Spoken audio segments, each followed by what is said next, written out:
नमस्कार दोस्तों, आपके अपने YouTube channel Awadh study centre Mahbubganj में बहुत बहुत स्वागत है दोस्तों। और आज हम बात करेंगे एनसीएफ 2005 की, जो कि सीटेट एग्ज़ाम के लिए बहुत ही महत्वपूर्ण है। दोस्तों, इसमें हम एनसीएफ 2005 से संबंधित सभी प्रश्नों को, सभी क्वेश्चनों को देखेंगे, जहां से सीटेट के एग्ज़ाम में अक्सर प्रश्न देखने को मिलता है। हम आपको बताते चलें कि 150 क्वेश्चनों में यहाँ से 10 नंबर के क्वेश्चन फंस ही जाते हैं। एनसीएफ 2005 से 5 विषय होते हैं, 150 क्वेश्चन का मार्क होता है। उसमें यदि सभी विषयों से 2-2 नंबर के एनसीएफ 2005 से अगर प्रश्न आ गया तो समझिए आपके 10 नंबर जो है तैयार हो गए। तो आज हम सिर्फ और सिर्फ एनसीएफ 2005 की बात करेंगे।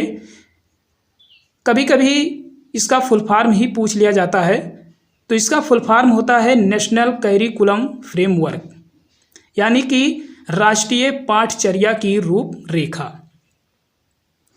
करिकुलम का मतलब होता है पाठचर्या, या इसी को पाठ्यक्रम की संज्ञा भी देते हैं।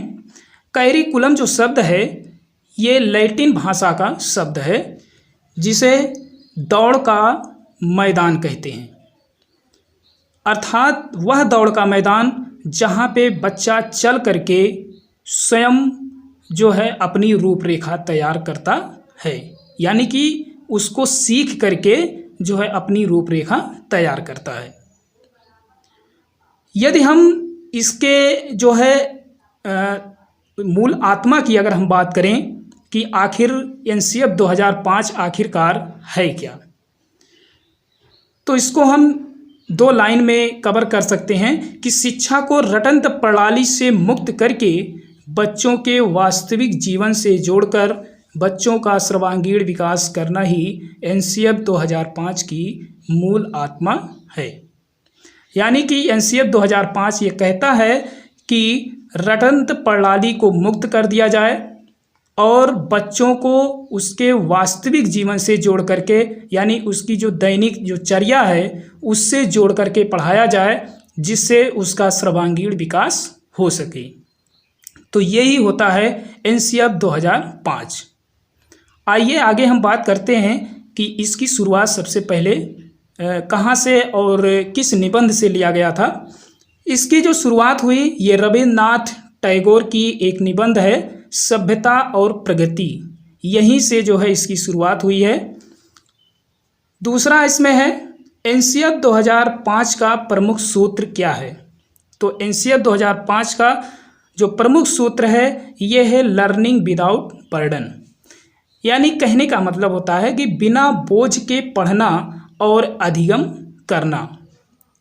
यानी यहाँ किताबी ज्ञान से मतलब नहीं है, यानी बिना बोझ के पढ़ना और अधिगम, यानी कि सीखना और सिखाना।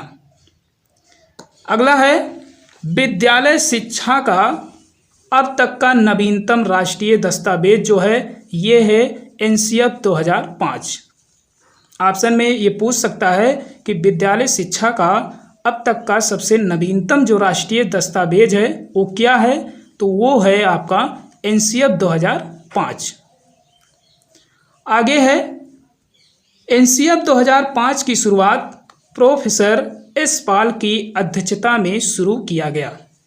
यहाँ से भी ये क्वेश्चन बनता है कि एनसीएफ 2005 की जो शुरुआत हुई थी वो किसकी अध्यक्षता में हुई थी, तो प्रोफेसर एस पाल की अध्यक्षता में हुई थी। आगे पॉइंट देखिएगा कि राष्ट्रीय पाठचर्या की रूपरेखा 2005 का अनुवाद संविधान की 8वीं अनुसूची में जितनी भाषाएं हैं उन सब में अनुवाद किया गया है। दोस्तों, जो ये राष्ट्रीय पाठचर्या की रूपरेखा 2005 है, इसका अनुवाद जो है संविधान की 8वीं अनुसूची में जितनी भाषाएं हैं उन सभी भाषाओं में जो है इसका अनुवाद किया गया है, ताकि ये जो है आसानी हो सके, इसको पढ़ने में आसानी हो सके। आगे है एनसीएफ 2005 का 5 मार्ग सिद्धांत, यानी कि एनसीएफ 2005 क्या कहता है, इसके 5 जो सिद्धांत हैं आइए उसको देख लेते हैं। पहला है ज्ञान को स्कूल के बाहरी जीवन से जोड़ा जाए, यानी कि जो बच्चों को आप ज्ञान दे रहे हैं उसे मात्र ज्ञान को सीमित ना करके उस स्कूल के बाहरी जीवन से यानी कि उनके गतिविधियों से जोड़ करके दिया जाए। दूसरा है परीक्षाओं को कक्षा गतिविधि से जोड़ना और अधिक लचीला बनाना। जो उनकी परीक्षाएं हैं उनको जो है कक्षा के गतिविधि से यानी कि कक्षा में जो आप नए नए कार्य जो आप कराते हैं उनसे जोड़ करके और अधिक जो है बहुत ज़्यादा कठोर ना बना करके उसे जो है लचीलापन बनाया जाए। ये एनसीईआरटी 2005 कहता है।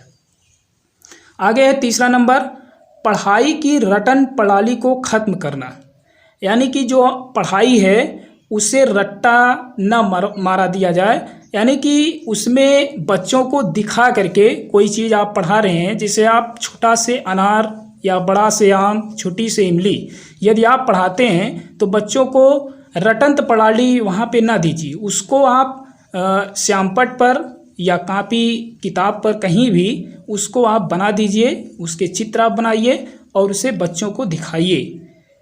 तो ये होता है रटन प्रणाली जो है ख़त्म करना। चौथा है पाठचर्या पुस्तक केंद्रित ना रह जाए।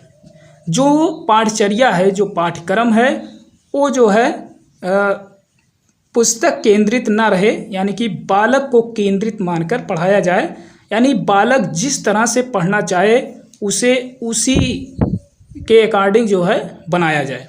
यानी बालक अगर चाह रहा है कि खेल के माध्यम से उसे सीख मिले तो आप खेल के माध्यम से सिखाइए। यदि बच्चा चाह रहा है कि पुस्तक के माध्यम से पढ़ाया जाए तो आप पुस्तक के माध्यम से पढ़ाइए, यानी कि जो पाठचर्या हो वो पुस्तक केंद्रित नहीं बल्कि बालक केंद्रित होनी चाहिए। अगला है पांचवा, राष्ट्रीय मूल्यों के प्रति आस्थावान विद्यार्थी तैयार हों, इन महत्वरूपी बिंदुओं को पाठ्यक्रम में शामिल किया जाए। यानी कि हमारे जो राष्ट्रीय मूल्य हैं उनके प्रति आस्थावान विकसित किया जाए विद्यार्थियों में। इन महत्व बिंदुओं को जो है उसी पाठ्यक्रम में शामिल किया गया है। आइए इसमें देख लेते हैं एनसीईआरटी 2005 का सुझाव। तो सुझाव में एनसीईआरटी 2005 के अनुसार प्राथमिक स्तर पर भाषा का माध्यम मातृभाषा में होना चाहिए। देखिए प्राथमिक स्तर की जहाँ तक बात है, क्योंकि बच्चा वहाँ पे विद्यालय में अपना प्रथम कदम रखता है और अपने वातावरण में जो चीज़ जो भाषाएं सीखा होता है, जब वो विद्यालय में पहुँचता है तो उसके अकॉर्डिंग जो है वहाँ भाषा बदल जाती है। इससे बच्चा कम सीख पाता है। वैसे विद्यालय की अगर हम बात करें कि विद्यालय वह नियत स्थान होता है जहाँ एक अबोध बालक के मस्तिष्क में जो है एक शिक्षक जो है अपने ज्ञान को भरता रहता है। तो अब उसके ज्ञान में जब तक उसके वातावरण के अनुसार नहीं भरेगा, उसके भाषा के आधार पे नहीं भरेगा, तब तक बच्चा कोई चीज़ सीख नहीं सकता है। आगे है शिक्षण सूत्र जैसे ज्ञात से अज्ञात और मूर्त से अमूर्त की ओर आदि का अधिकतम प्रयोग हो। शिक्षण सूत्र ज्ञात से अज्ञात का मतलब है जैसे बच्चा अपने घर में जो है बिल्ली को देखता है, ये तो उसके संज्ञान में है यानी कि ज्ञात में है, लेकिन आप बताते हैं कि राष्ट्रीय पशु बाघ है, वो मात्र कल्पना करके ही रह जाता है कि बाघ कैसा रहा होगा। यदि आप उसे चित्र के माध्यम से दिखा देते हैं कि ये हमारा राष्ट्रीय पशु बाघ है तो बच्चा समझ जाता है कि जो है ये बिल्ली की तरह ये भी ऐसा बाघ है। मूर्त से अमूर्त, मूर्त चीज़ें वो होती हैं जिसे आप स्वयं साक्षात देखते हैं। आइए इसे हम प्रैक्टिकल के माध्यम से आपको बताते हैं। जैसे ये है आपका गेंदे का फूल।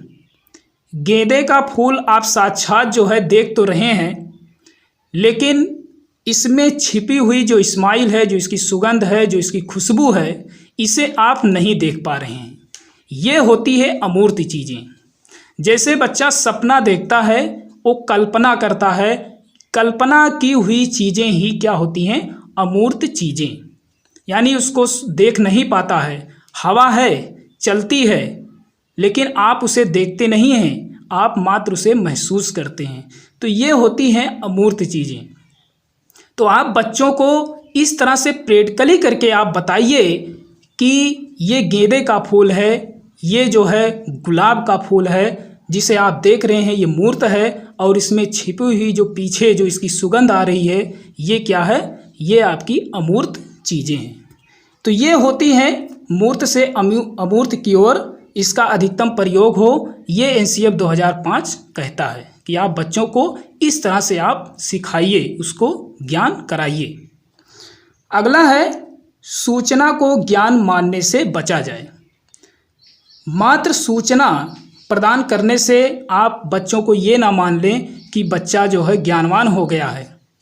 अगला है विशाल पाठ्यक्रम व मोटी किताबें शिक्षा प्रणाली की असफलता का प्रतीक है। मूल्यों को उपदेश देकर नहीं बल्कि वातावरण देकर स्थापित किया जाए।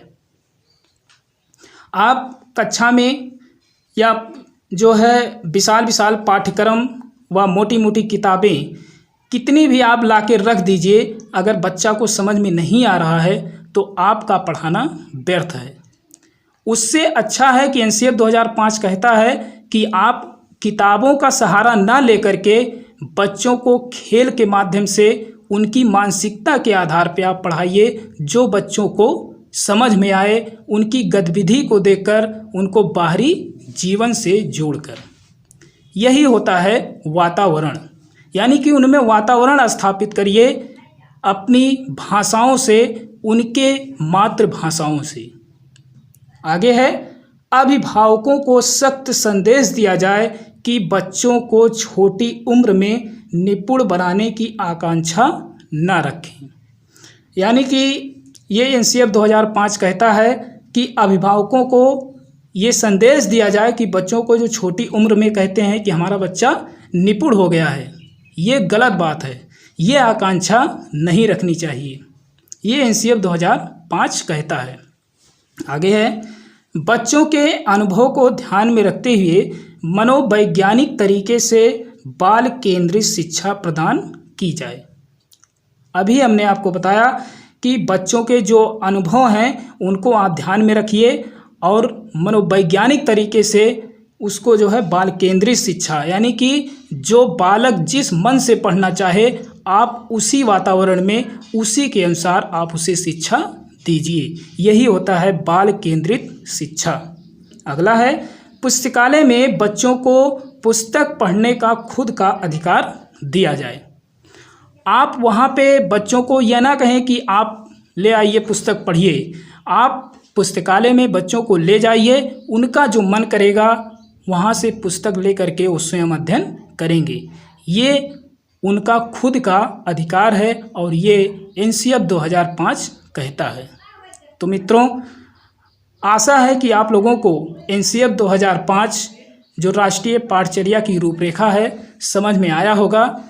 यदि समझ में आया हो तो आप लोग इस चैनल को सब्सक्राइब करिए और बगल में बेल आइकन की घंटी को भी बजा दीजिए, ताकि यहाँ से जो भी वीडियो अपलोड हो वो आप तक पहुँचता रहे।